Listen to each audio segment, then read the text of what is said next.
It's Durban Network eduze kwami umlungisi umfoka Mbhele who's the PR candidate for the MK party and sizwa kithi nani ni MK nithe cha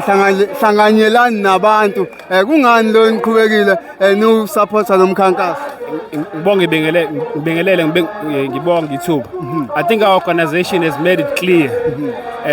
ukuthi we associate ourselves with the People's March organization bakwenze kwaba clear ukuthi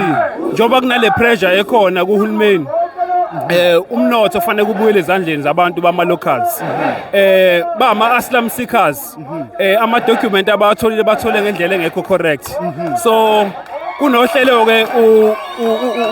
u business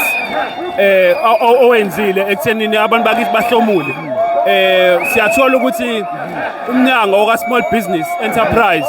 okuwumnyango wahulumeni unemali engango 100,000 ayihlelile ukuthi abantu bakithi basupportwe ngoba uma behamba fanele siclose i-vacuum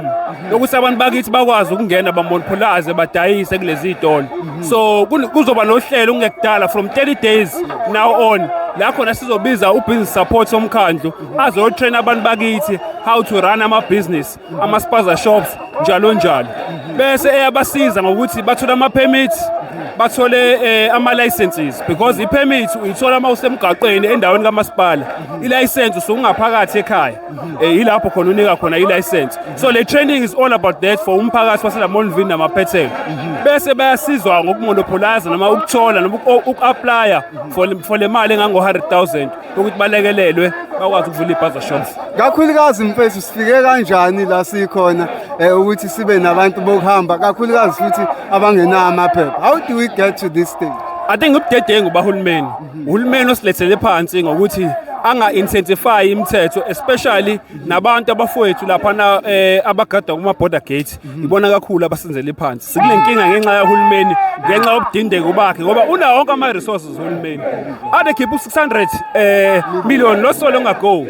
ekhipha amaphoyisa lo 600 bese ngawusebenzisa ekutheni intensify si-add security kuma borders ethu. Sasizovala nje mfethu ngifuna sike sibheke kakhulu indaba yamaphoyisa because abantu noma ikuphi la kufikwa khona kukhala ngamaphoyisa ukuthi awenza umsebenzi ngendlela kunakale kuphi emaphoyiseni. I think instruction sibe nebhadi ukuthi singabi no general abanje ngoNtata Mkhonazi ngicabanga ukuthi lona phuthele efike lahleka lapho ngoba i-security cluster umthetho wayo uku-enforce ama-laws ezwe so ilahleke nje lapho uthola ukuthi ke nabo bayanukeka la kulama spaza shops ekuhlomuleni noma ekucollecteni imali so ilahleke lapho nje uma ngabe nje siyibheka from our side ukuthi i-security cluster yethu need to take responsibility need to enforce ama laws lawo thina singakwazi ukwa-enforce ngoba thina uma sizenzela umthetho uthatha indawo yawo.